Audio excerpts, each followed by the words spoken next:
So as you can see, today I decided to uh, get away from trees since I've done a few trees recently and got back to architecture with one of my favorite places, Venice. Um, I got a very kind of crude sketch down, um, and I'd like to kind of give you a real quick analysis of what I'm going to do. This is where the work is. This area here is very complex. I'm going to probably indicate a lot of it because I'm just not going to have time to go in and add some of the wonderful textural qualities that I would like to add in here. This is the payoff because this is kind of our focus with 1, 2, 3, 4, 5 figures, kind of hidden, so they're in shadow. It looks to be about noon, probably because I can see the light is almost directly above, slightly to the left. I always like to know that, whether I'm painting on location or whether I'm painting from a photograph. I always like to know kind of where that light is when I'm on location, not only where it is, but where it's going to go. So what I will often do is block in shadows very quickly while I'm on location and don't chase the light and keep the other areas as is. So there's a wonderful rich patina in this building. And so that's basically what I'm going to start with. It's the furthest back. It's also probably got the most interesting color, a lot of yellow ochre, a little bit of white initially, and we'll see what that ends up like. It's probably a little brighter than I want, so I'm going to add a little blue to it. This is an 18 by 24 piece of masonite, hardboard, if you will. That feels a little better. It doesn't feel as bright. And I've toned it. I had it toned. I didn't tone it for this image, by the way. A lot of people have asked me that in the past. I don't generally. I just have a lot of toned surfaces around, and I arbitrarily will just tone them kind of neutral, warm, neutral, cool. And so I mixed this a little bit more blue into it this time. I don't really care because I want there to be a richness of varied color. Bring a little bit more umber into it, and we'll see what happens. Yeah, I like that better. And I kind of want to paint variations. I want to get this in here pretty quick. I'm working with a number 12 filbert. Bring a little bit more ochre into it. A little bit more, liven it up a little bit. There we go. Here, rattling my masonite rattling around here. Throw a little bit more blue into it. And I'm constantly going back and forth with about 3 or 4 different colors here.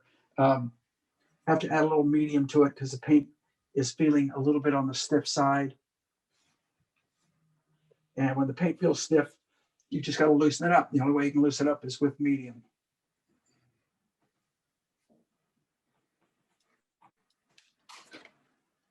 We kind of come in, and I'm just going back and forth with a lot of these different colors, and it's going to add, to me, it's going to add the richness of what this is, which is the facade of the building. A lot more warm. I threw some burnt sienna, some raw sienna into this color, just so you can see what I'm doing. So, because I can see it getting a little warm down in here. Now, this is the kind of thing that if I were spending a long, long time on this, I'd probably go back and onto this surface and add color, add texture variation. But when you're doing it quickly, in a very alla prima kind of location approach, which is kind of the way I look at this, it is pretty much what I would do if I were painting this thing on location. You approach it a little differently. You're not going to have, as I've stated many times, you're not going to have as many passes over your painting, meaning you're not going to be able to go over it and over it and over it and refine and correct and refine and correct. You've got, a very limited amount of time to literally work on that piece. So that's kind of what I'm doing here. I'm playing with this light blue a little bit every now and then, bringing a little bit of that into it, just because I want to add some of this textural quality. Can we put the top down to anchor or not? No.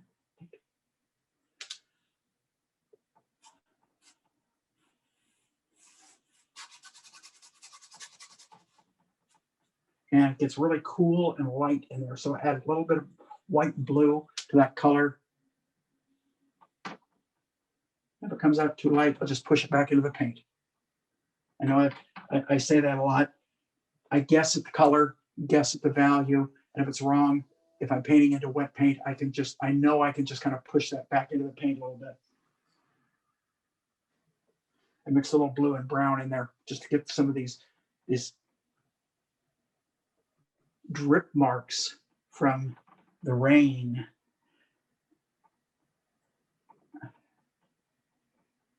It adds, I like doing this stuff. This is, and you'll find it on boats sometimes, really, also. It's really kind of, it's kind of a character part of the painting. It's a little exaggerated. I don't know whether I'll keep it that exaggerated or whether I'll change it. I'm going to start with that. And I'm going to take that same kind of umber with that blue. And I want to match this value, but I want it duller. Because it does change at this point. It changes to a much cooler tone. So what I've done is I've added the blue and the brown and laid off the ochre. A little bit more blue, maybe.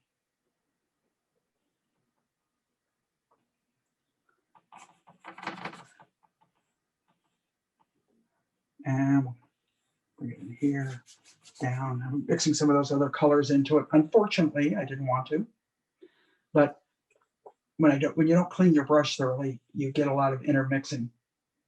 And that can work for you many times. In this case, I don't like it.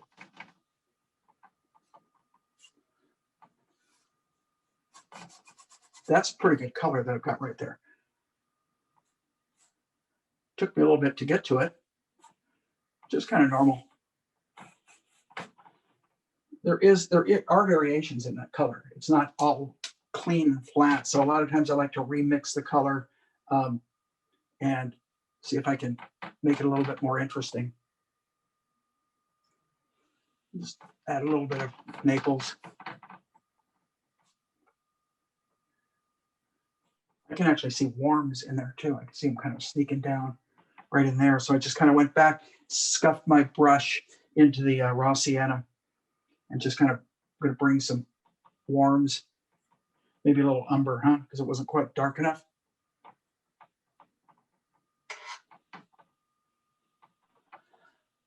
And I see a little bit of a blue. I don't want to spend too much time because I could get hung up on this and spend almost the whole session just dealing with color variation in here. A lot of age right down in here, and it tends to be more umber, a little bit of warmth. Right about in here.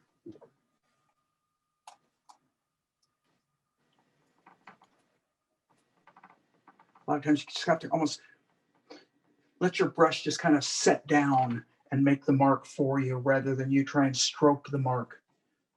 So a lot of times I'm just kind of still not dark enough. Okay, that feels a little better.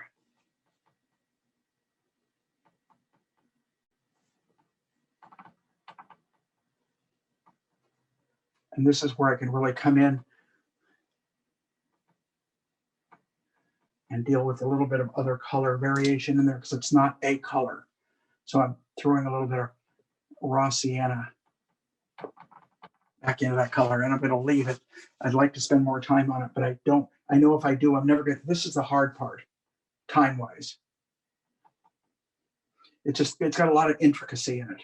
And because of that, I know I have to give myself enough time in that area to make it convincing. Okay.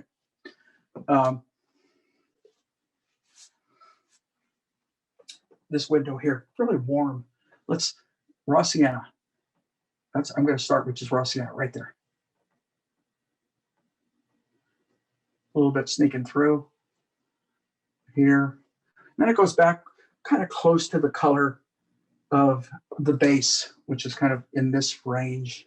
Maybe it's a little too light. Let's get it. Okay.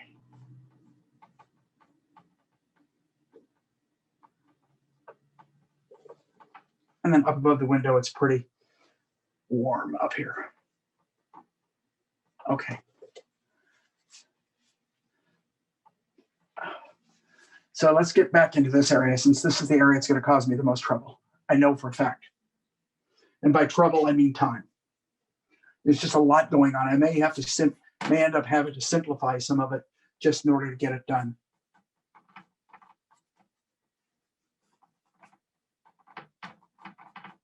Sorry about the rattling. I know, I was just trying to figure out what we could do about that. You tape it right here. I'm going to start in on here. I'm going to start in on this. I think I'll start in on this base up in here, which is, I've cropped this. So this is actually right here. And that's, we're going to start with the base color. And I'm going to start with a burnt sienna and a little bit of blue to kill it. So it isn't as red. It has a reddish cast, but it's not as red as that. So I'm going to start, well, you know what? I'm going to start with the darks, blue and umber. And by that, I mean right here. We're going to start with that. These deeper shadows. One there, there's one there. Then pretty dark in here and in here. Goes right down through. Got to paint right through the railings.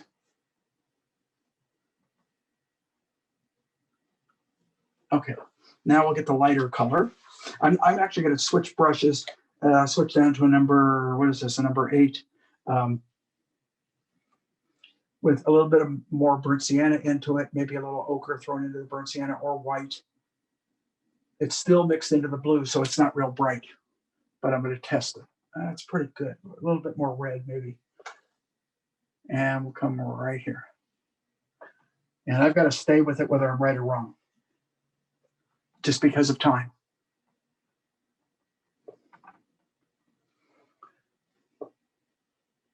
When you're painting in plein air, unless you're going back multiple days, you're always fighting the clock.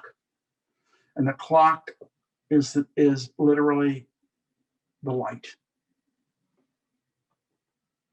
So if you're painting on an overcast day, you will not paint. But if you're painting on a day like this, where there's nice bright sun, you're going to fight the clock. I guarantee it. There's just no two ways about it. Now there's a couple pipes that are kind of cool. Cool meaning not neat, but cool meaning blue. Kind of a blue cast to them. And they're in shadow about here. That's about right. Yeah, it could be a little darker. Let's try it again. There. And there. Now I do have a yardstick today handy. So if I need to deal with some of the long straight lines, I can rely on that to help me a little bit. Down below, really dark. So blue, right here, right there. It's umber and ultramarine. I always consider when I'm doing shadows, deep shadows like this, they're kind of what I call the anchor. They anchor your piece. So it's in essence that it's the drawing, so to speak. And even though I did get a little sketch down, it's pretty crude and not very, it's kind of showing where things are. Now, while I've got that color mixed up, I might as well take advantage of it and hit areas like this.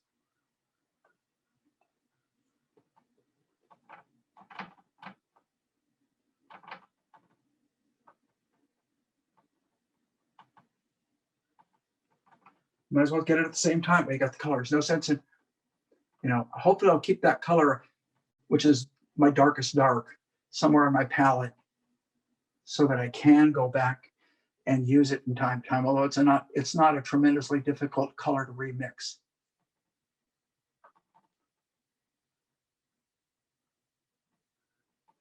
Okay, keep going. Come down through the railings, angles back, and then below it.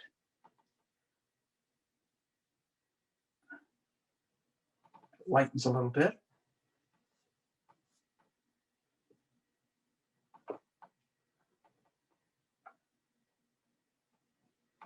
Okay. I'm going to stay with that color and that brush.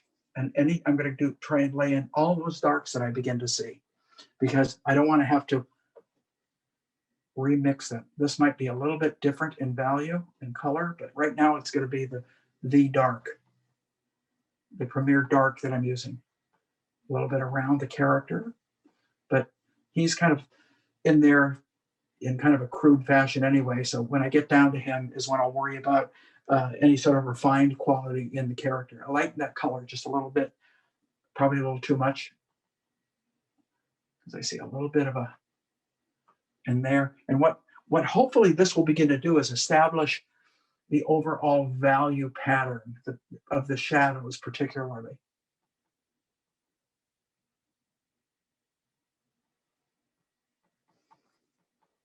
There's one, and there's these little mirrors in Venice. Those of you guys who may have been there, and it's really for the gondoliers as they go around sharp corners so they don't crash at another gondolier. I like to leave them out when I paint.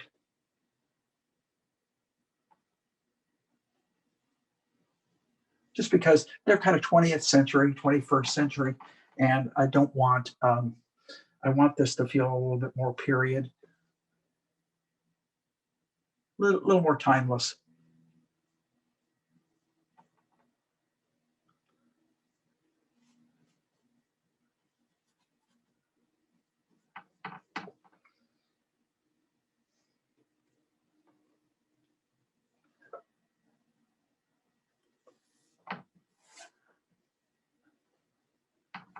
So I'm looking to see if I get most of the patterning. I can see a little bit of dark, not quite this dark, but I'll put it in here and change it a little bit later. So we're going to go up from here, and I see these arches. This one first.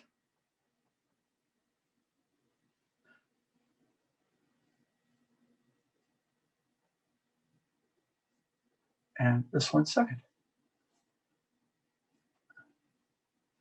Okay, now I want to look up above. Do I see any other heavy darks that I want to put in? No, other than the boat. I might as well, as long as I've got the color mixed up, get the dark in. Feels kind of warm in that window for some reason, so I threw just a hint of alizarin into that color. And I worry, you notice it's got the white trim. That I will do later.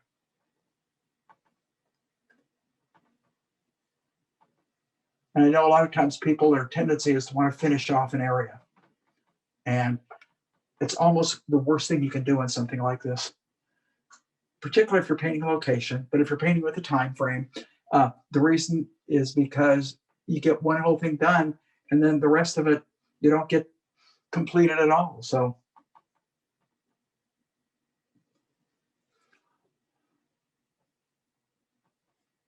okay, let's leave it at that. Let me see if there's anything else. No. Oh yeah, I see a couple of darks, the tops of these windows. I drew a perspective line in there so I could kind of figure it out. So I kind of you want the perspective. One of the things about dealing with architecture, particularly something like this, is you want that perspective to feel accurate. Let me see if there's anything else. No, I think pretty much I can move on to worrying about the lights and the colors back in here. So let's start with, I'll do all these lights. Oh, there's a little light on that post. So I'm going to take I've got a little bit of warm white on my palette. And I'm going to put that right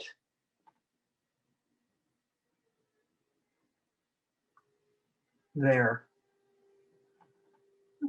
Okay, so there's a little bit of light. There's a little bit of light on this one too, now that I see it, just a little bit. I'm gonna leave them alone. So let's go into kind of the ochre base color, which is right here. It's a lot lighter, but it has a lot of ochre in it. And if you notice, I move my arm, not my wrist, when I do this. Don't try and do that because you get a different, but if you just get it in the right spot and just let your arm guide it down. All right. And then we'll go over here. We'll do the same thing. It's not quite the same color.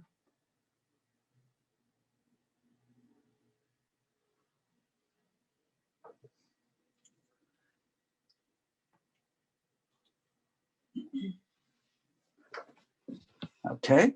Let's keep moving. I'm going to, I'll do a little white stuff later. It goes to kind of a grayer color in there. So I'm going to go back to my color, kind of the color I was using, cooler.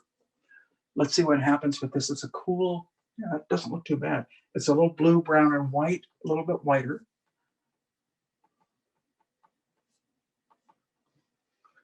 And it started getting a little dark on me there, so I just added a little more white to it. And I kind of like it when the colors, it actually works for you if your colors kind of intermix and you get other colors kind of coming out of your brush that you already had in there, simply because it's not that neat and clean. Comes down this side, goes up right in here, a little bit, scuffs in here. Over this is a light post, and I want to make sure that stays a little darker here, a little bit darker. All right, there, a little bit of blue in it, but I don't care. Okay, and we're going to bring it down.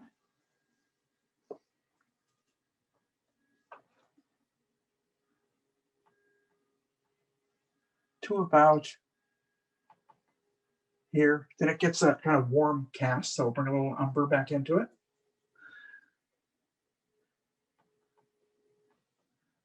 Right about there. A little bit more umber wouldn't have hurt. Get a little bit more, and maybe bring a little bit over here. Intermix these colors. Do not be afraid, particularly painting something like this that's weathered. If you're painting something that's brand new, like a brand new, I don't know, car, it's going to have a different characteristic. It's going to be cleaner. It's not going to be as, you don't want your colors to intermix as much. But in something like this, yes, you do want your colors to intermix. So I'm coming in dark with a warm, it's a lot of umber in it. And I'm bringing it down to about here. And then on the other side, so we get that feeling of the cast right there. And it lightens up just a little bit. So I'm just going to bring a little ochre or white or whatever color I have handy right there next to it. Because as it goes down, get into the, I keep forgetting to go through, gotta go through these areas right here. Okay, so now we're going to move over to, let's see, the pipe is going to go there. So I want to get more of that blue, brown, white color. This color that I'm dealing with right there. I want to get a little bit more of that over here, around and down here.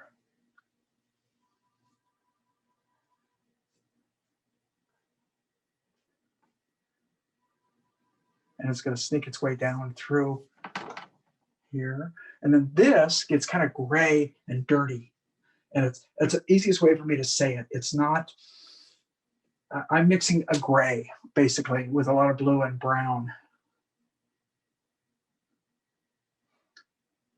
When I hit that value where it's a little browner than I mean, a little bluer than I want, so I just put a little bit more of the, there we go.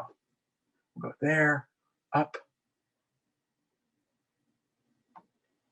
down, and the same on this side, maybe a little bit of even bluer over here. It's warm at the top though.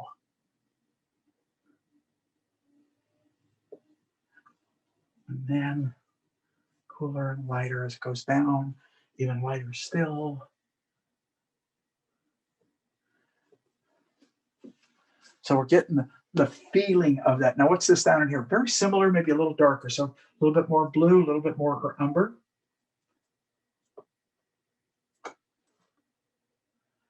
And we're going to try that color. It's good enough for me.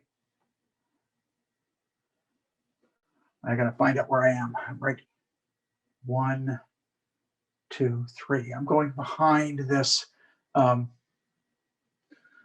mirror.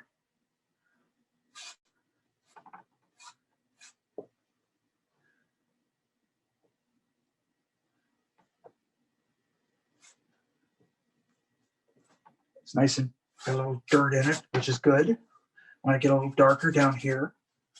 A little dark, maybe a little cooler too. A little darker and cooler as it moves down into the area that has been weathered a little bit more. And this area here is going to be pretty much the same.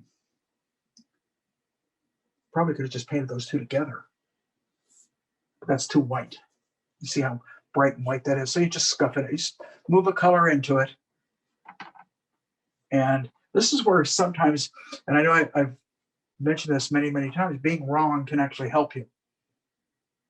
Because it forces you to go back and remix. And that remixing creates that interesting patina that this has, the interesting color variation, the weathered aspect of the painting. A little warmer up here. So I went back to kind of my ochre, white ochre colors up in here. There. And over here too. And then between these, there's got back to the blue, back to the kind of blue-gray, which is right in here. A little bit more blue in that. And we'll pull it down. We'll pull it down from here.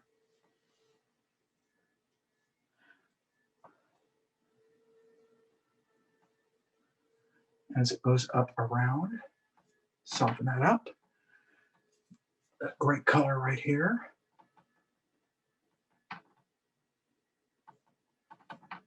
It goes down. It's a lot of white over there too. I can see back in here. The interior, a little bit of that interior right there. Okay. Now go to that warmer brownish color and we'll get the interior of that.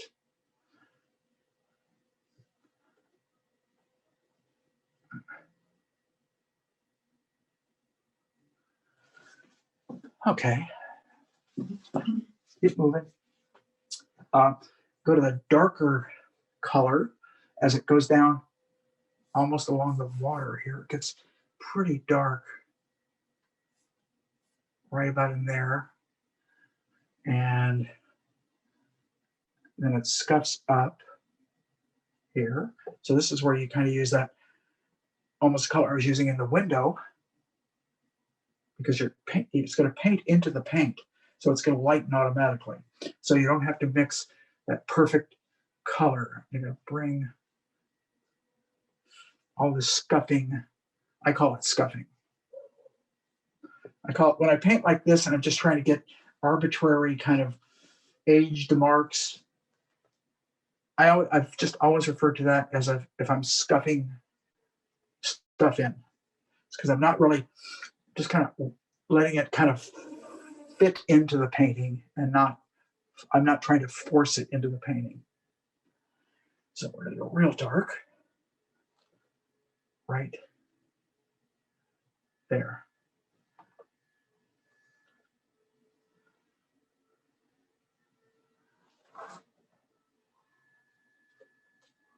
And then really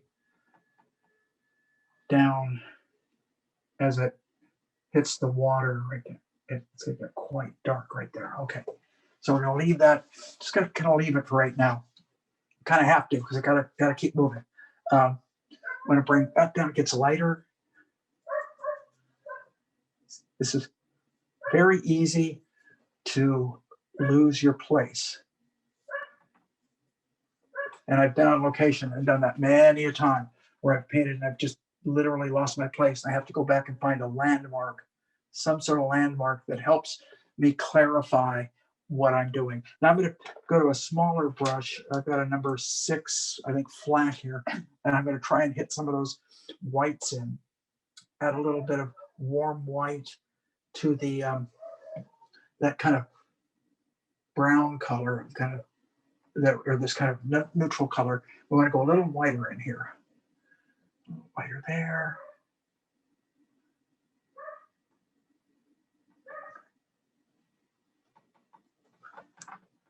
And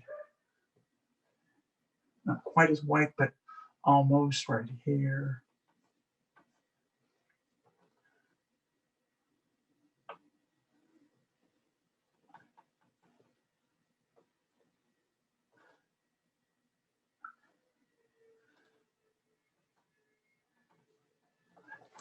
Okay. I hit these down below. They're not as bright, so I'm going back to kind of the grayish color right in here and right in here. And then the area between, which I didn't hit yet, is this kind of ochre color there. So there's a question about, you seem to already add many color variations when you're doing the lay-in. Go ahead. What was the question? That it just seems that, do you lay in color variations initially when you're doing the lay-in? I do when I paint fast. And I am painting fast. I don't always when I paint for a longer period of time, because I know I always have the opportunity to be able to go back and do that. So I'll lay some of them in that I think I can get in, and then I'll go back and do others, which is what I'm kind of doing now, just adding a little bit of, I call it, for lack of a better word, I like to call it flavor. I'm adding a little bit of flavor to the piece. And there's that little piece of brick work that's coming through. I like stuff. One of the cool things about Venice is you get a lot of that kind of stuff in there. So add a little bit of red and kind of put that little piece of brick back in there, dirty it up a little bit,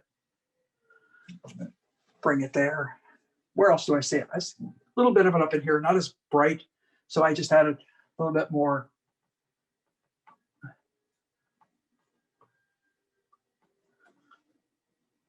A little bit of that. It's probably a duller color there, so I could probably come in. I just came in with some more blue on it.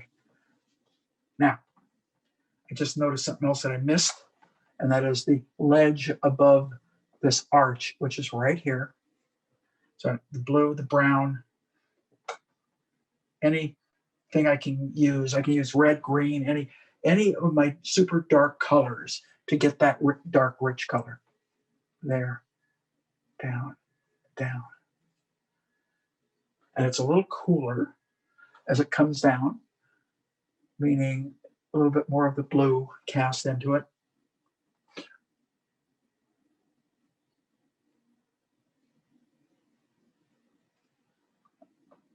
I'm going to glance down at my time. Okay, but just barely 30 minutes into it. I was hoping to have all of this stuff kind of laid in at 45. That was kind of an intentional goal. Doesn't mean I'm going to hit it, but it'd be nice if I always aim for something, and if I can't get it, then I'm not going to lose any sleep over it. But put a little light on the edge there, which it's got.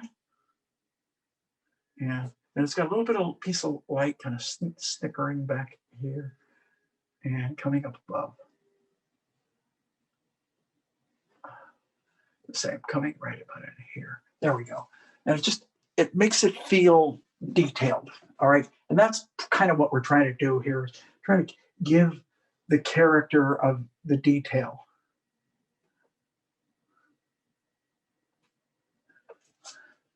Okay. Let's get the rest of these little white ledges in. The railing is the stuff that I hate, and I'll probably put that in at the very end.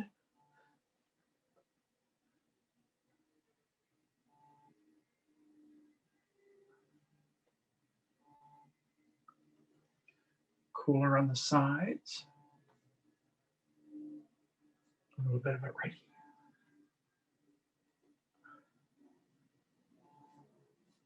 here. Okay. Now, these areas right there, I'm going to paint back into them, because I see on this one, it gets warm back here. So I added some burnt sienna, a little bit of white into that brown. And we'll let that go a little bit warmer right at that point. Just a little bit, okay? And on the other side, you see a little bit of it, not as much, right about in here. And the bottom part is sharper. And there's a little dark edge. This is the little detaily stuff that I said is takes so darn long. There, I see it up above here.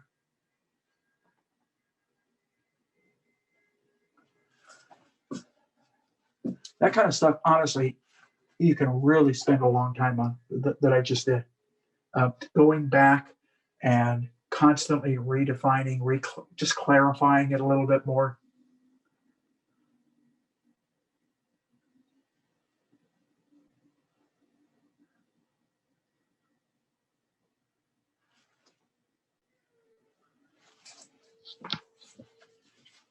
Okay, let's see what's going on here. If we need to do anything else before I move into other areas. A little bit more light right there. A little bit in here. This all the way down, all the way down. And let's take my burnt or raw sienna and burnt sienna together. I'm going to see what happens with this. I may need to throw some ochre into it. Trying for this color. Very close.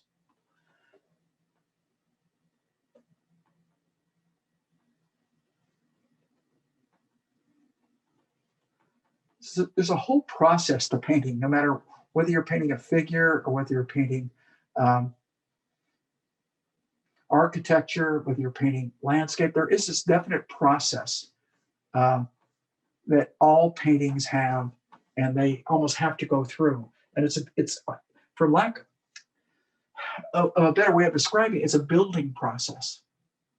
It's a process of building tones upon tones, information upon information, until you're doing the final small pieces of information.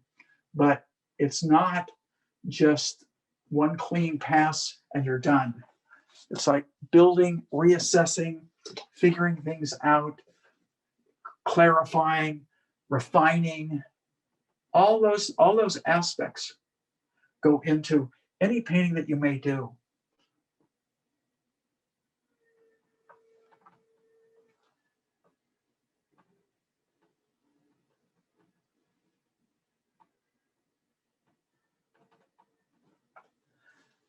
So we age that door a little bit, or we age that just a little bit. It's about as much as I can do in this amount of time.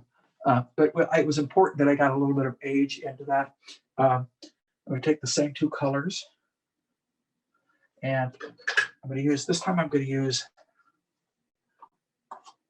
and we're going to put up where it comes out of the shadow, right there.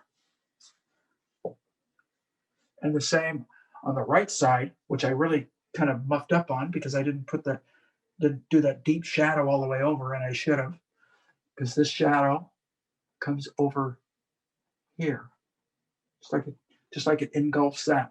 All right. And what that allows is this to emerge from the shadow. And the bottom one, I can put that in at the same time.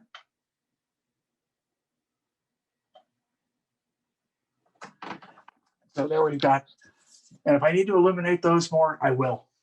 And this one's in deep shadow, so I just threw a lot more brown onto it.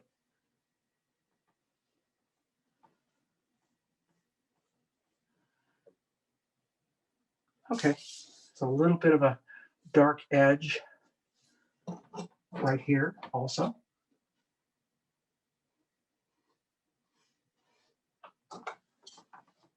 That helped a little bit of a, okay. Take a little bit of the shadow color and this top-notch piece. You know, there's actually a word for that. I'm not sure what it is, but I got it in there. We're going to take the off-white of this window blue, brown. Basically what I'm doing, when I say blue and brown, you know what I'm doing? I'm mixing warm and cool. Warm is the brown, cool is the blue. So it gives me a neutral.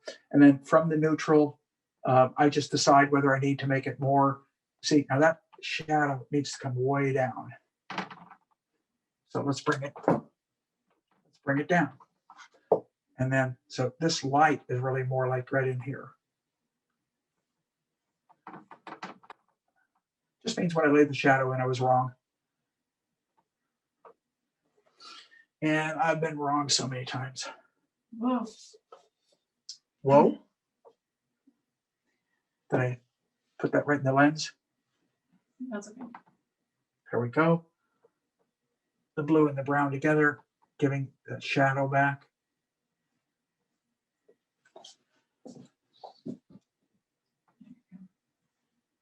Okay. We'll leave that alone right now.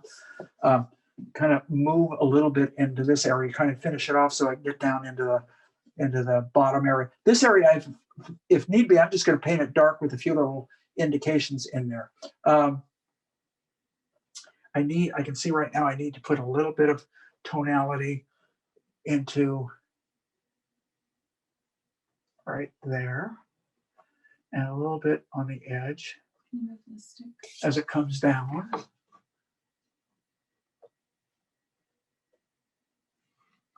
Okay, so we've kind of clarified that a little bit. This looks pretty good. I think I could brighten, and I knew that might be a problem.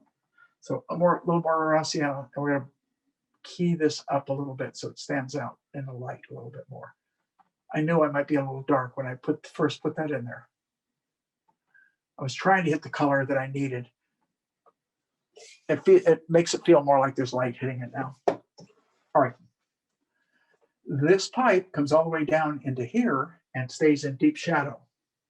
And that shadow is quite blue. So that pipe is going to continue right here. And it does pick up some other additional light, and we'll pick that up in a second.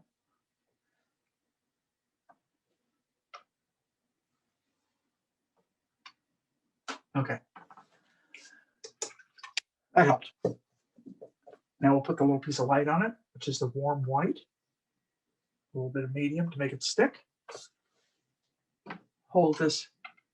Where's that going to be? We're going to bring a little bit of it right here. And we're going to bring from about here, just touch it gently, then press. And we get the feeling of that, the light hitting that. And then it comes down below it. Pretty bright. Down to about here. Then it looks like it actually goes into the building. So we're just going to let it stop there. And what we've done is created that feeling of light that comes down from there. There's no other pipe there. We can put, let's see.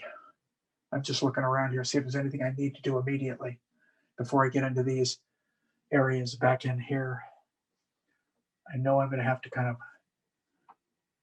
paint a little bit back into those areas.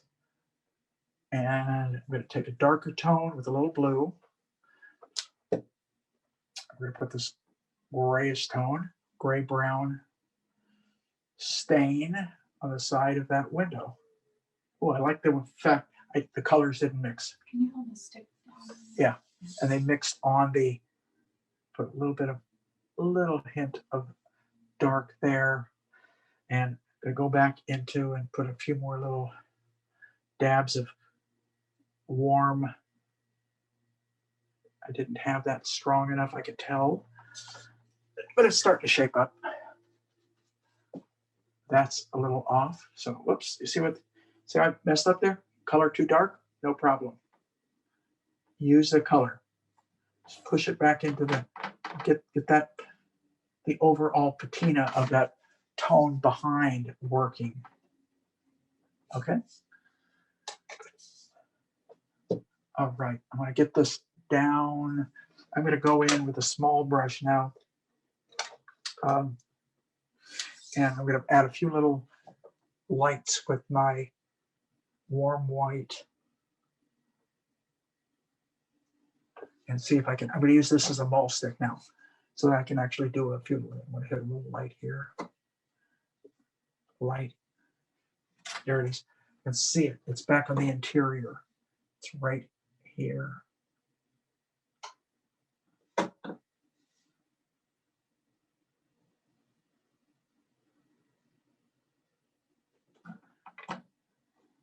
There. And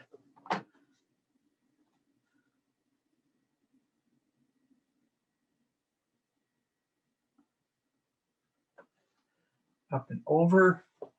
And it's got a nice, wow, hand slipped. You get a big blob when that happens. Hate it when that happens. But it happens. So what you do is you go fix it.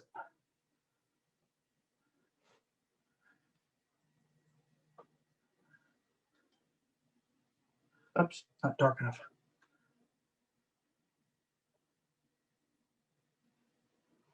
There you go.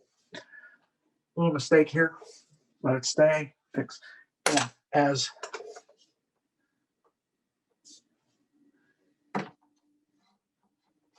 right here comes down, lightens.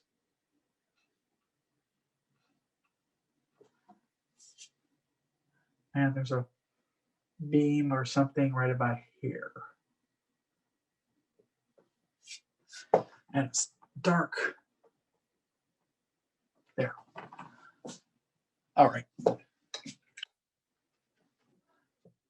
Lightens a little bit. I can see it right. Throw a little Naples into it. Let's use this again as a maul stick. Brace it right behind this guy. You can see it right there. And then right there. Good. Put the lights below these windows. I don't like this little brush too much.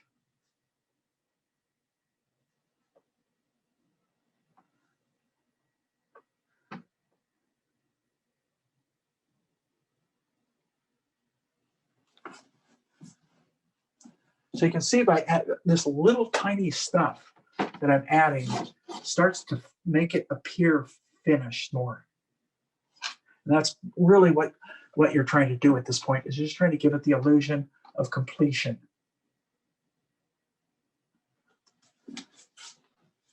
And I see it here. I'm going to throw a little bit more Naples yellow into it because I see it. It just feels like it's getting a little warmer right about here. It's all the way up.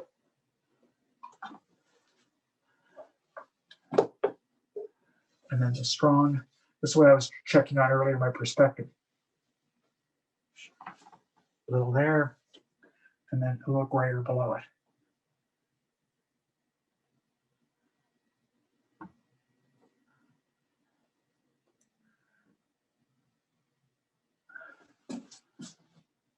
And that's starting to feel okay.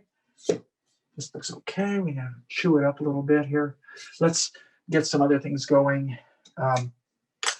Don't like that brush. I'm going to try a different brush here. I don't want to put the whites around these areas before we get down into the, so first thing we're going to do is we're going to take the warm white with some medium. And some other colors mixed into it. It's not just warm white, kind of mixed it into a gray mixture, so it's not a pure white. And we're going to come right, come on. I didn't have enough medium. Thought I did.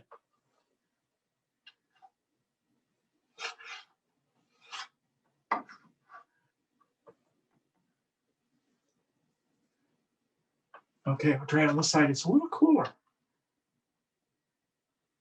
And I put a lot more medium into it. Yep, still didn't get enough.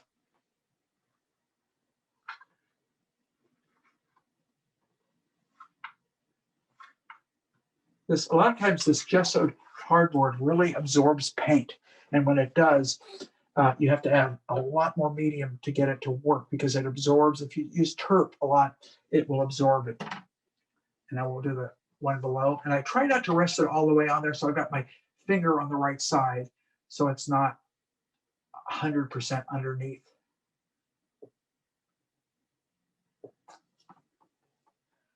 Okay, a little bit above. By that, we'll use the malt stick, and we'll come in and we'll do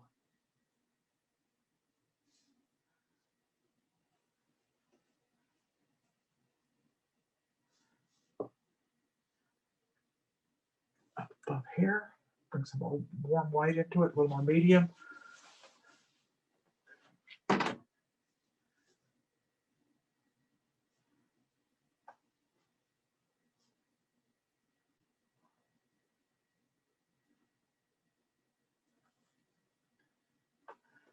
Same over on this side that we did on the other side.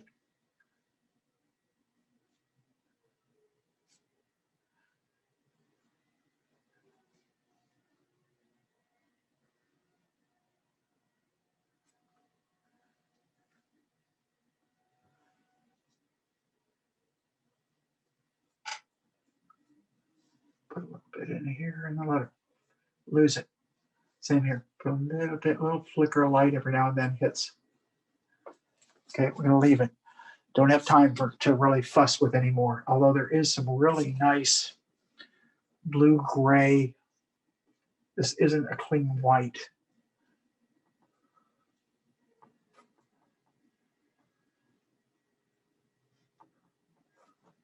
Okay, leave it alone.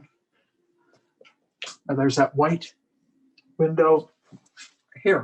And I can let it all skip at this point. Again, we're going to do the vertical, and we're going to put it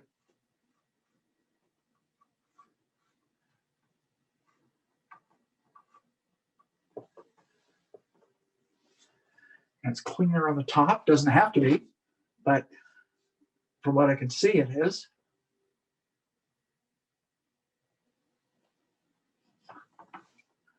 And a little bit cleaner on the bottom.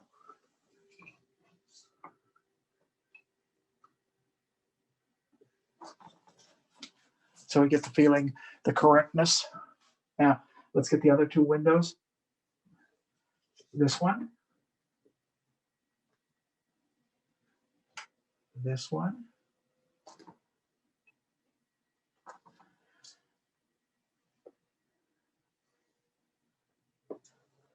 Bottom.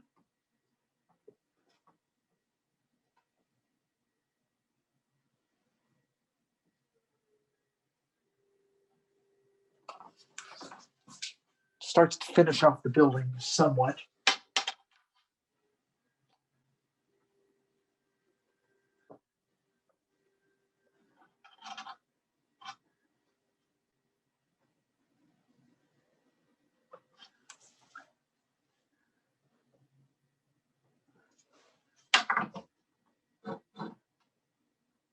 There we go. So we got enough going on in those windows to make them feel relatively complete. You know, I see areas in here I could scuff a little bit more.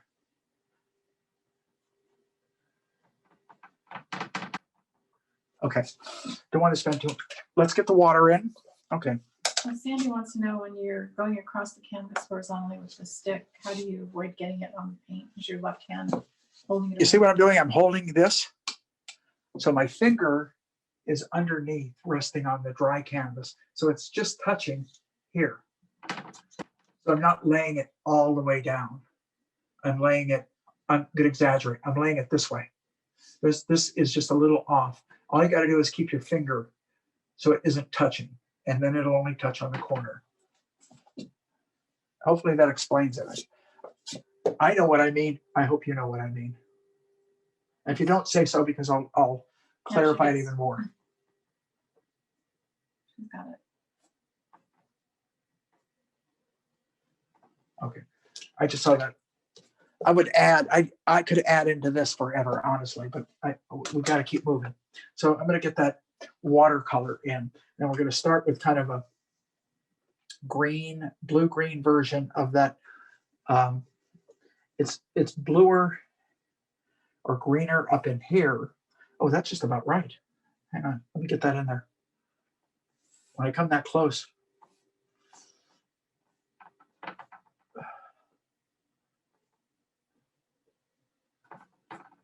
I gotta have enough time to lay these, indicate the figures in there. Can you put the yardstick? Yeah. A little bit more, a little darker over in here.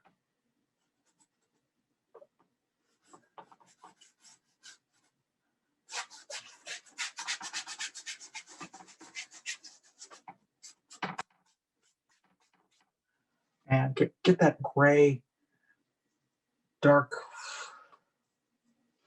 color and kind of it reflects down. So a lot of cool into it, bring it down, kind of bring it into that water a little bit. Same thing is happening here, a little bit on the dark edge, blue-brown, the blue-brown routine again. Okay, so as it goes down, it's a lot of color variation in here. And then it starts going a little bit on the orange side. So I throw some raw sienna into that color. Probably a little darker than I need to be. Let me see. It's okay. It's good. It's not a bad place to start.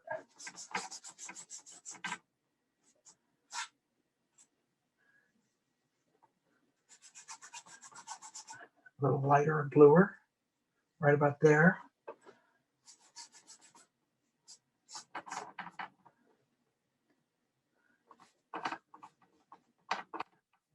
When you're painting water like this, don't worry about being exact.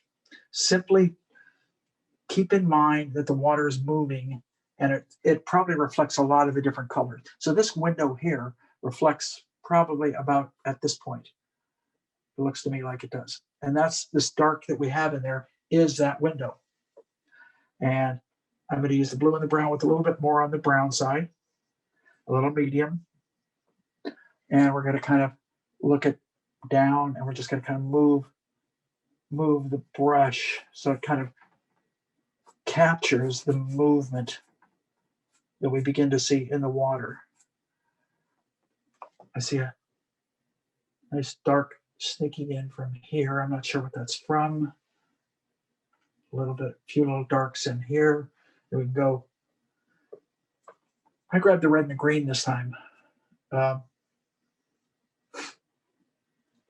Just because I want a few little different kinds of snaps of dark back in this water.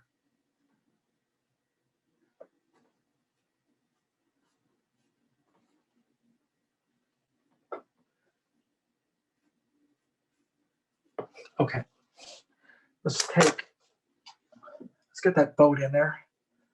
So we're going to take a number 8 filbert. I'm going to take blue and brown. I'm going to mix it on a separate part of the palette. I'm doing that so that I do not get any of these other colors mixed into it because it's very dark.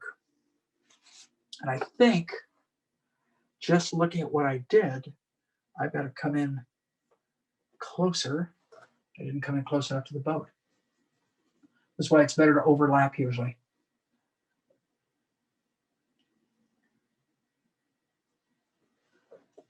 I just saw a light there that I just flicked in. Okay, ready? Let's do this boat. There is medium in that. There has to be because I need it to flow.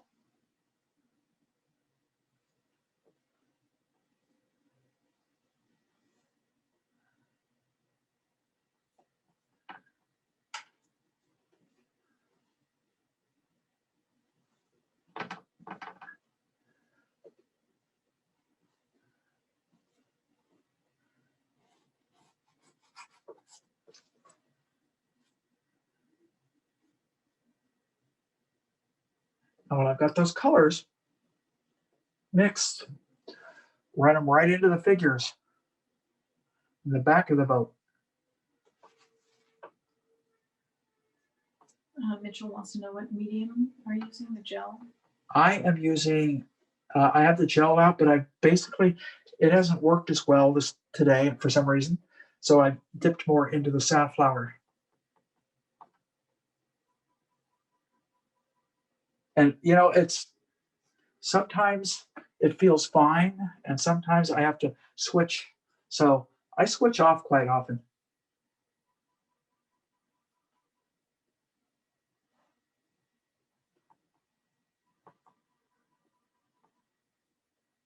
You know, you draw with line, you paint with shape.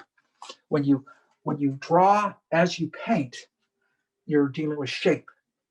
When you draw as you sketch, generally you're dealing with line. Both are important. But in realism, there are no lines. Unless there's a line on a shirt. I mean, there's no, we're dealing constantly with form. This apple royale is gambling. Yeah. Not from the grocery shop.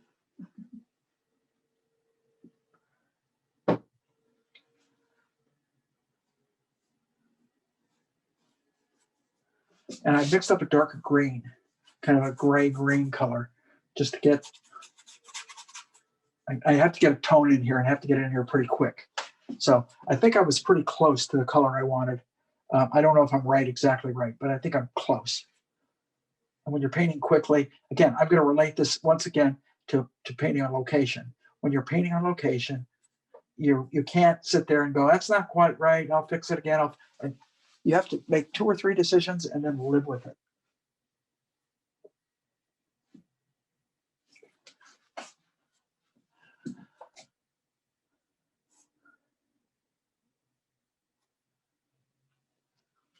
And it gets some darks and some warms down in here. So let's kind of start with this. A few little darks, the darker green. Kind of,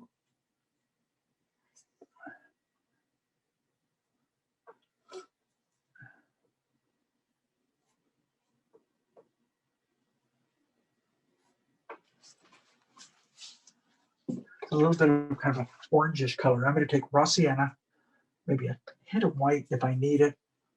And I'm going to bring it right in here. Where am I at? I'm okay.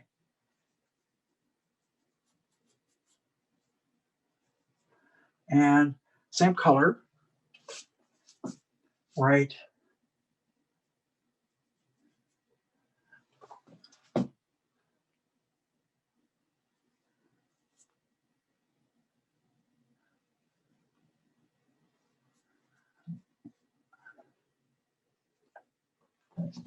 So we're starting to get the movement and coloration of the water.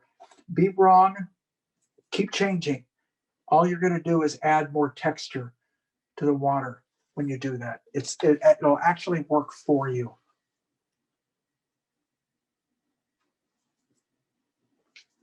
And I know I've said many, many times not to be afraid to be wrong, but I really mean that when you're painting water, because you just build over it.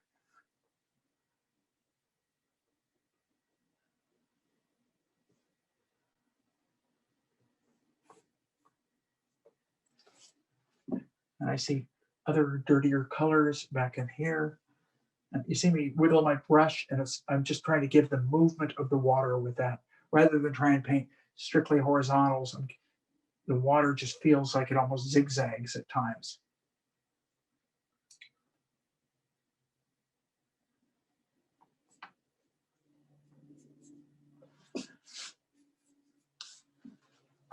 So we're building kind of the character of the water. Never called it that before, but I just did. Blue, brown, blue, brown. Okay.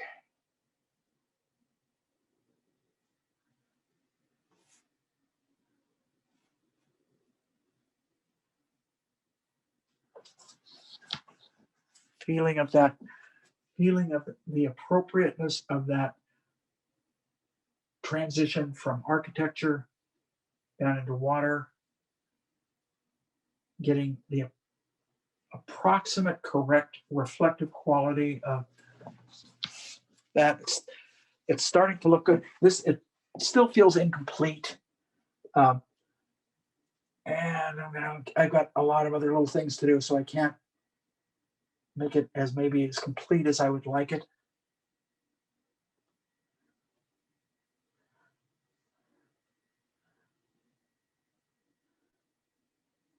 It's lighter than I want.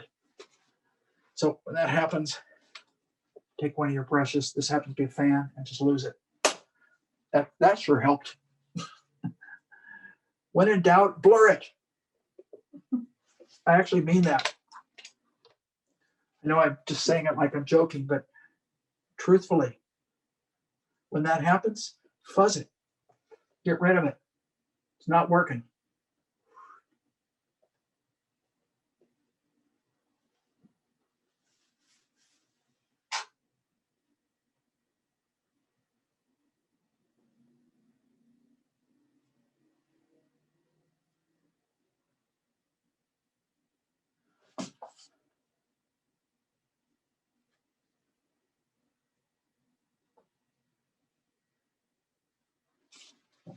Little pieces of worms are snuck back in here.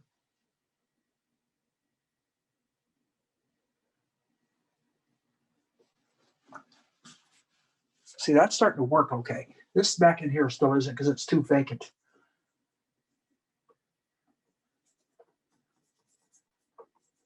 Let's see if this helps. That might.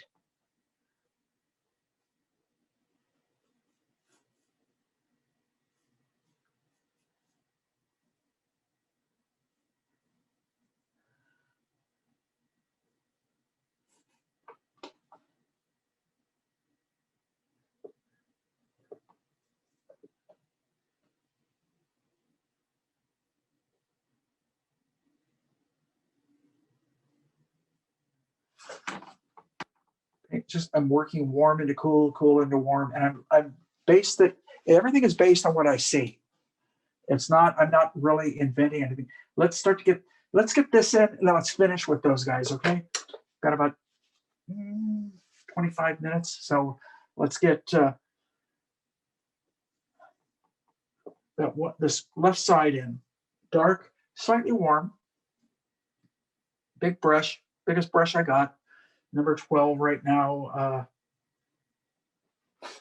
And we're going to start. You know what I'm going to do? I'm going to do it a little different than I was thinking. My thought process. Clean my brush a little bit. Make sure I get a good dark color, blue and the brown together. Because I do see some darks in there, and I'm going to try and get those in. And one is right here.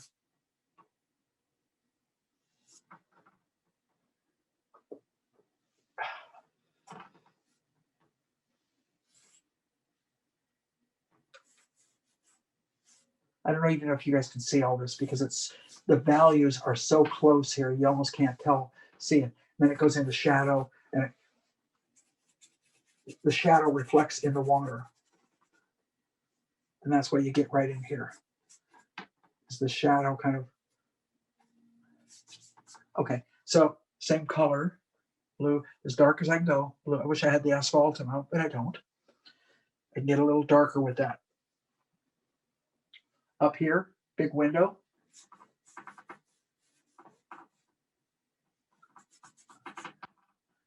Blue into that.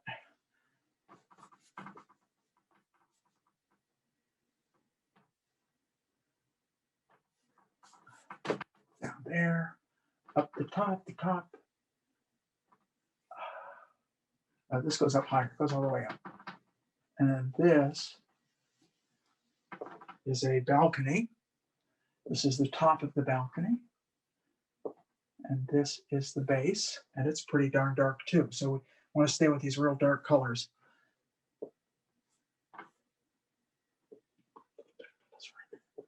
More umber.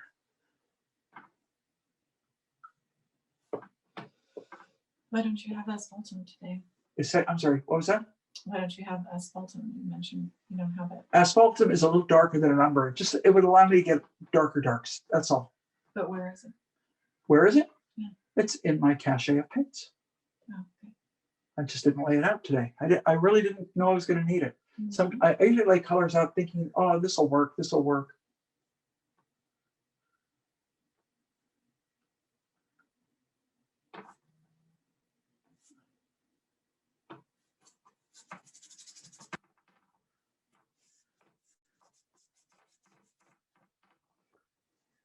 All right, just added more turp to that same color.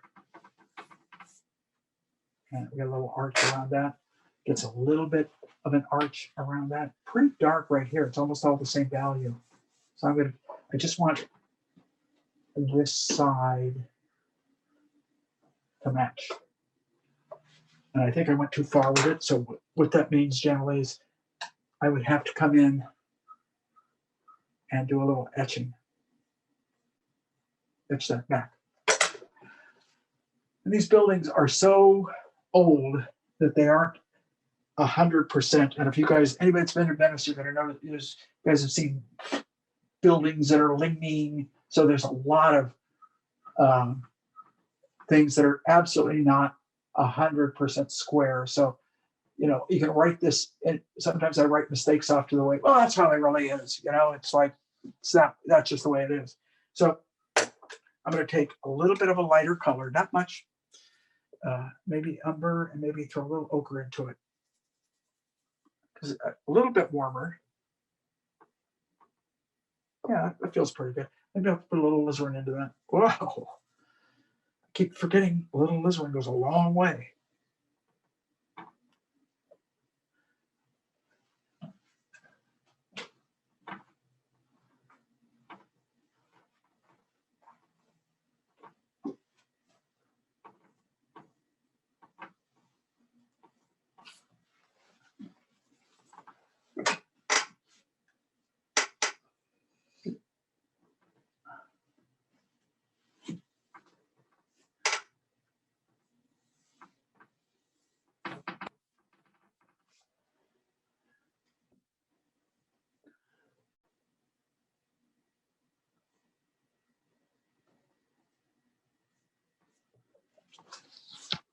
Okay, now let's get the little top part of that done. We'll get the figures in and the railing, and that's about as far as I'm going to be able to get on this baby.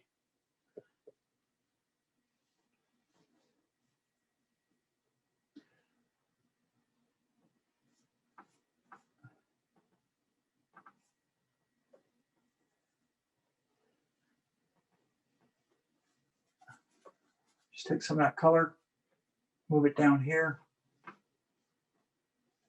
Because adding texture never hurts. So I kind of like that. Now, let's take, oh, geez, what brush do I want? Oh, thinking. Don't have time to think. You know, you don't want to spend too much time thinking when you're painting fast, or thinking as you paint. But as you do a studio piece, you do the opposite. You take a lot of time, spend a lot of time figuring out, thinking, particularly as you're coming to completion. So in this case, I can rest it there, and I can bring my little liner right down there. A lot more medium. That wasn't sticking very well. Another one, more medium. Another one. Jeez, I'm painting over such thick paint that I have to keep adding so much. There we go, one.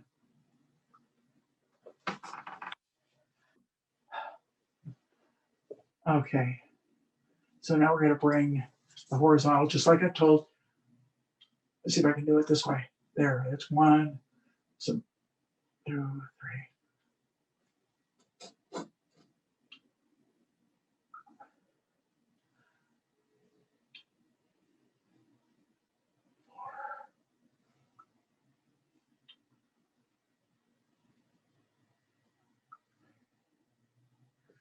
Now the highest one, right about here. I'm just guessing it too. Okay. That actually doesn't look too bad. It's closer than I thought. So I'm going to bring the angle in here. It's got little curly cues, but I'm not going to worry about them. I'm going to try and finish this off.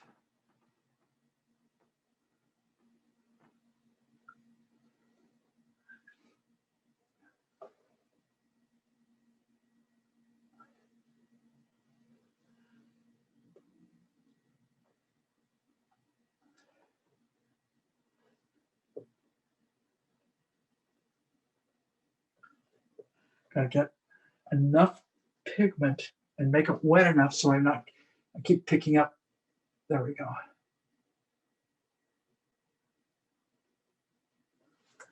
So it feels correct, whether it's correct or not. It's all you're painting for is feeling, particularly when you're painting this quickly. Let's get some of the railing going on this side, okay? So we're going to do top railing right there, about there. And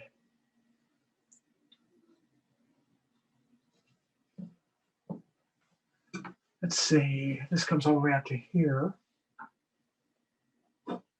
Goes that way. And then we have one above. And just like a ball stick.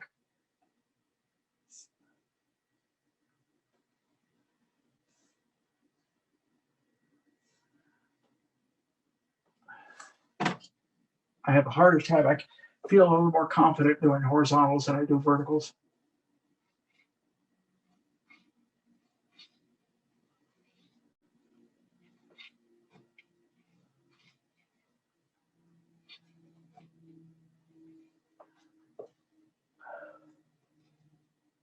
So if you get enough of these in, and then the bottom.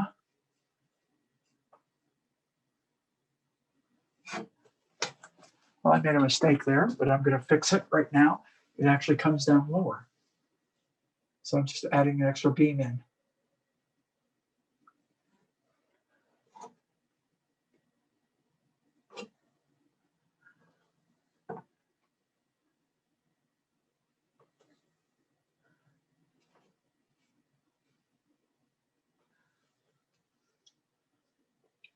And we'll get one here.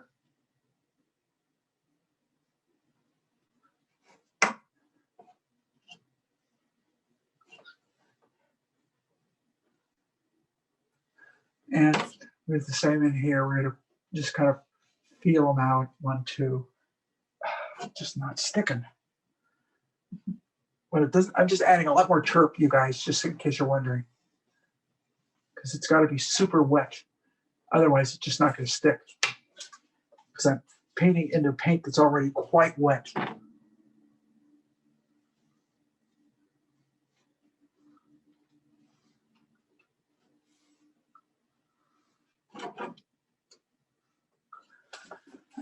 Okay, we get the feeling of that going on. That's all I get right now.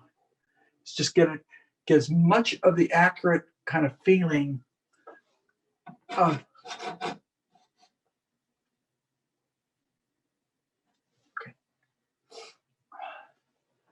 So now we're going to get a lot of these in. We have a lot of these little things to get 1, 2, the little one here.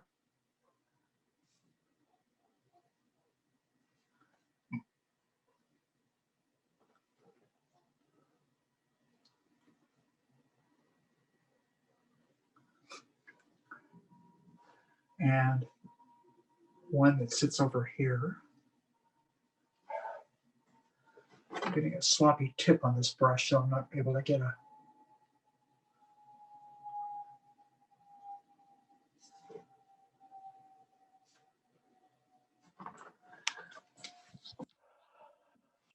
Okay. Go to the ones over here. And we'll go. Boy, these get really confusing to me. Aha.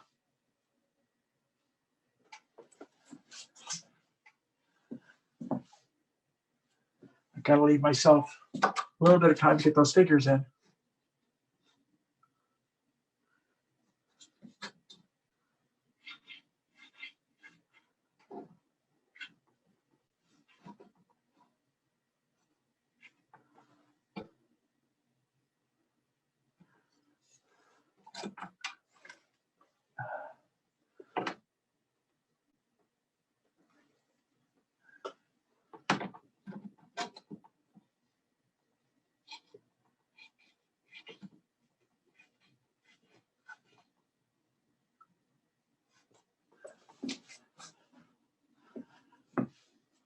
I'm not being very accurate with this, but That's the way it goes.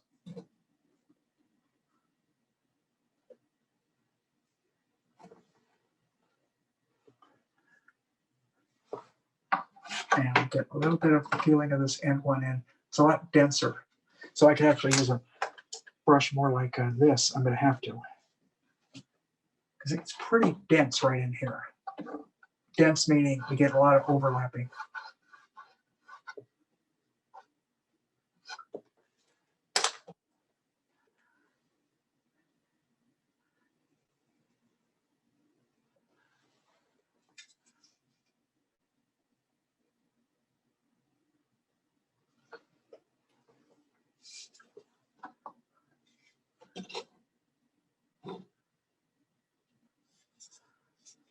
And I need a lot of verticals if I can get them in there, but I'm just going to indicate them real quick. They don't go in right. Okay, we're going to leave it alone. We're going to go right down to the figures. I got to give myself enough time to get these figures in. So I'm going to start with the dark figures in the foreground because there's just little spots of color. You got to think of them almost like shapes. One shape, his head, his shoulder,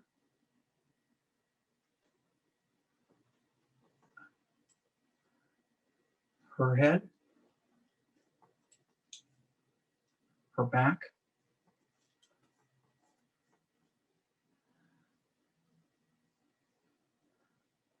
part of this woman's head is in shadow. This woman underneath her hat.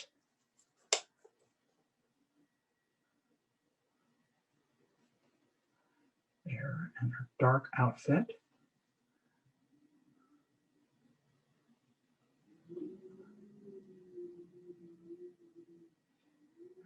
Hat. Then we get a little bit of the interior of the boat, right about there where this guy's standing. Not dark enough. A little darker. A little bit right here.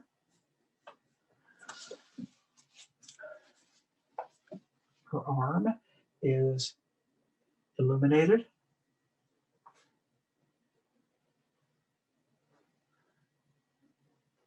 Shoulder, whoops. Other arm.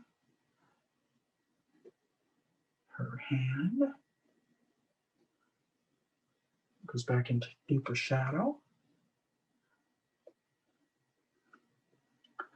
And same with back on the boat.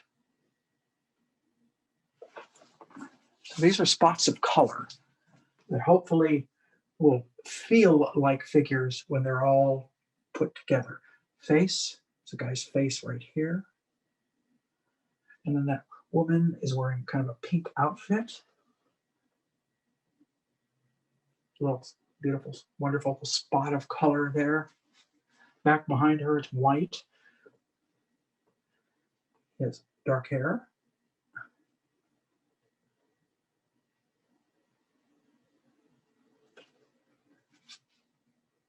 And there's a woman's face back here.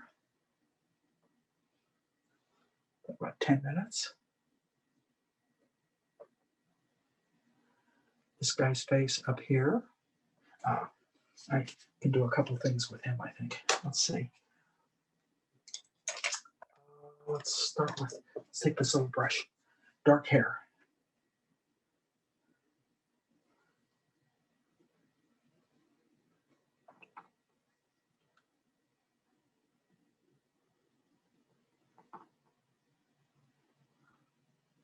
Sunglasses. Shadow in the lower part of his face.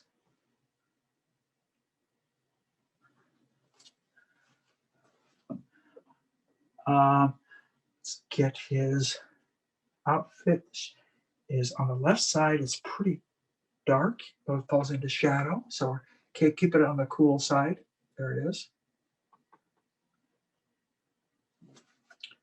Shadow from his face down onto his shirt. And down below his arm. On his shirt.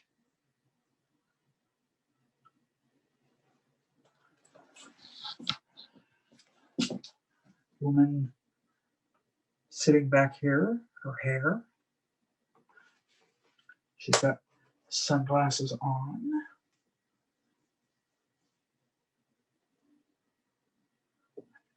As does this gentleman.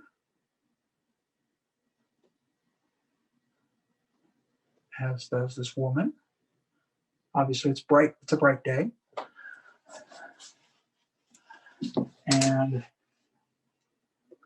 the top of this guy's head, it's got light on it.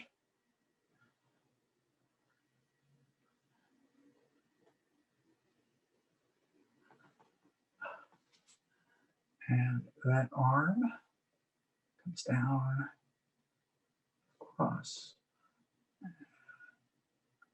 that arm, that hand. And then the arm comes out there.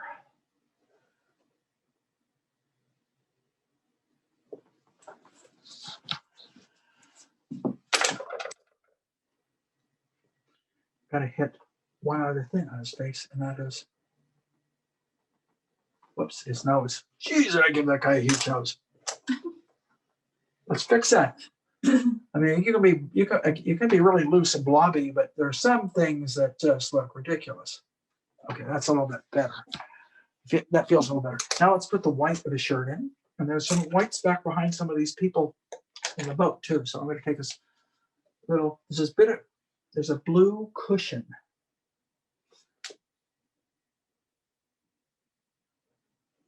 It's too clean of a blue. I've got to mute that blue down a little bit. Let's try this. Yeah, it feels better. Okay. Let's paint the white of this guy's shirt. So you basically use a warm white. Shoulder.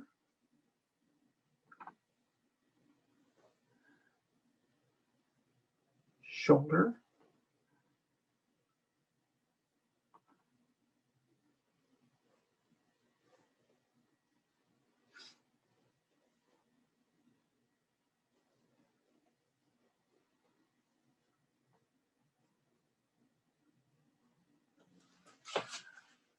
So I got white on him. I haven't hit that one area. A little bit more blue on it, but I can't even be picky about colors right now. I just have to kind of get some tones in. Got to go right through that boat. We'll put the boat back in over it.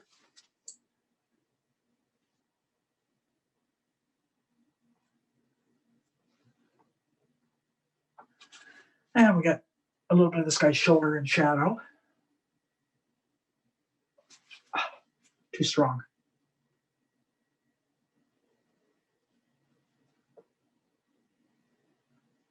Her head is a little too strong. There's some little white spots, little pieces of white coming through that are back behind these guys. One there. I'm going to put some more Naples into it, and we're going to put a little bit right there.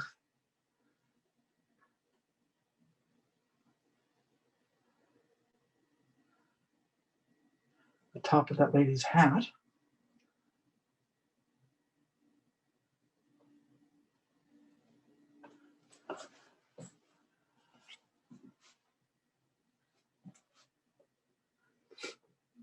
A little bit more light on her outfit.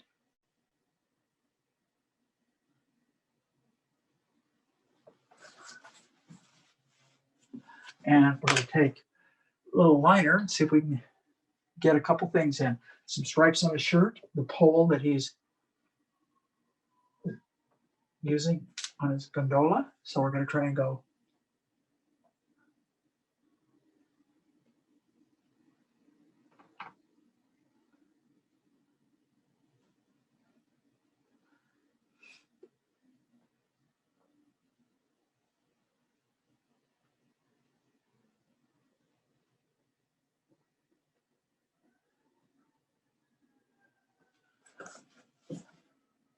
helps finish him off a little bit. We go a little darker as it goes into shadow.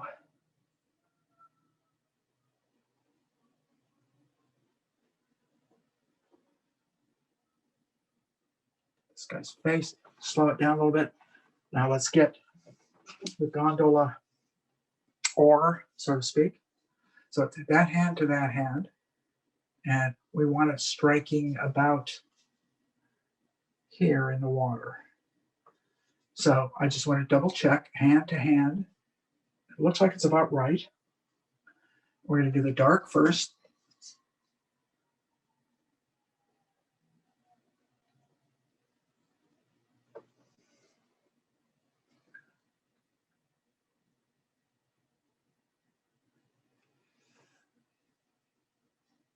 Oops.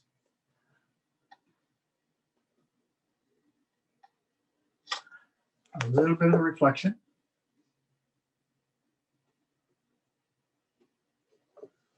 Going there. And then the light, which is the pretty much raw sienna, a little bit of white, and enough medium so it sticks.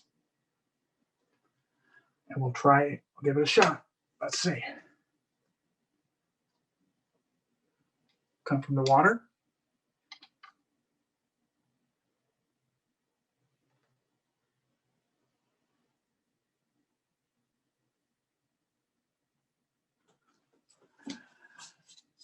That's a little bit lighter than I wanted, but bakers can't be choosers when you're doing the last minute. Let's see, do a little bit more in the water. I'm trying to stand back and see if there's anything that really outrageously bothers me. There's a lot that bothers me. I'm talking about something that really, really stands out as being way, way off. It could stand a lot of interesting refinement. I can see some darks down in here in the water.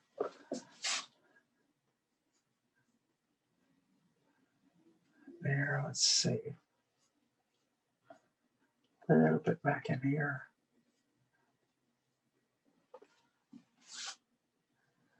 This looks okay. He's looking fair. A couple little things I don't like in the figures. Interesting that I said only a couple, huh? That guy's shoulder comes down for. And the back of her hair come out further. Can actually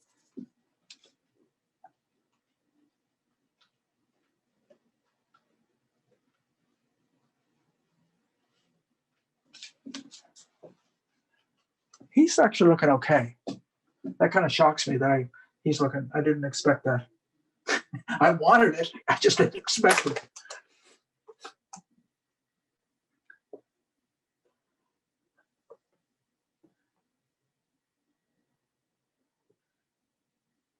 And the rest of it is just how much perfection and embellishment, how impressionistic do you want this thing? If you want it very impressionistic, then you're done with the figures. If you want it a little bit more refined, then you're not done with the figures. You're going to want to kind of just clarify a few things a little bit more. Most of it is just adding, example, this is brickwork. And you can add that in. I'll add it in like this, and then literally go back and do positives in there. Just to give the character of the brickwork. So it isn't just one, something bothers me right here.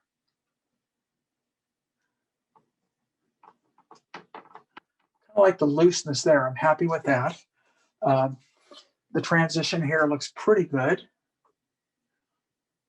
It could be a little darker, bolder, and then warmer as it steps in here, and then maybe work its way down a little bit more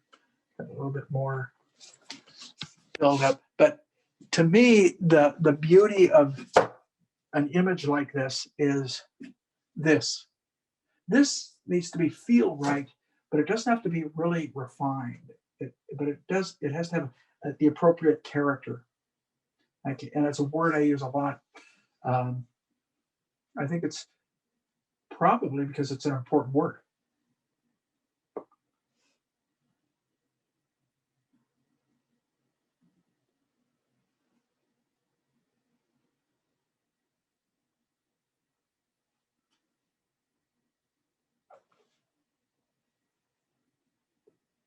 little bit of stuff. The water could stand a lot more development. I could see right now quite a bit.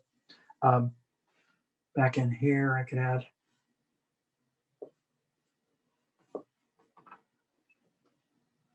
Here. It feels a little underdone for my taste. Now, there's many artists that like to keep the water underdone.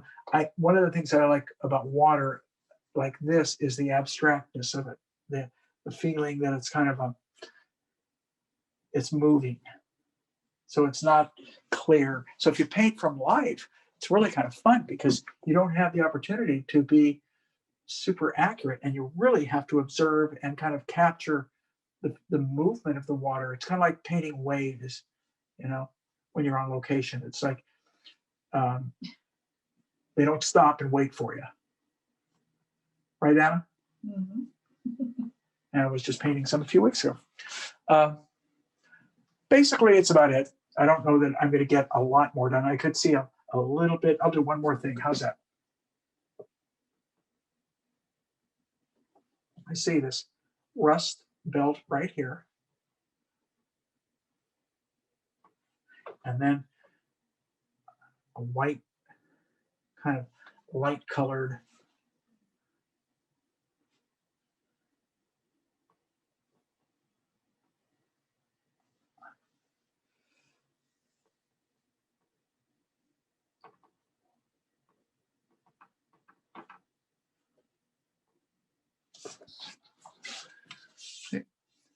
one of the nice things about Venice is you don't have to paint perfectly clean, neat architecture, because there is no such thing.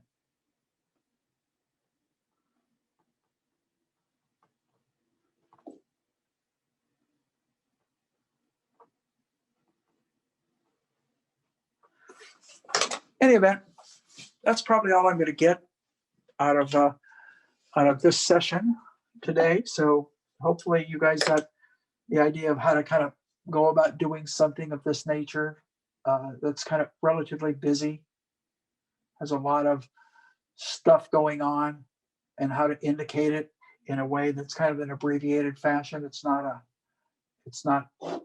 as refined as a finished piece would be. But when you stand back, the overall effect should be one of completion, that it basically appears like a complete statement. It doesn't look like a, I don't know, it doesn't, I'm trying to find the right word. It doesn't look sloppy. It looks fresh. How's that for a word? There's a freshness to it. And literally that's what we do when we paint out on location. I would sure love to be able to figure out a way to do one of these on location, and not necessarily Venice, but something, perhaps we will. Right now, internet is the problem there. So in any event, hopefully you guys get the idea. That's about it. We ran a couple minutes over, unfortunately, but done. Happy painting, everyone.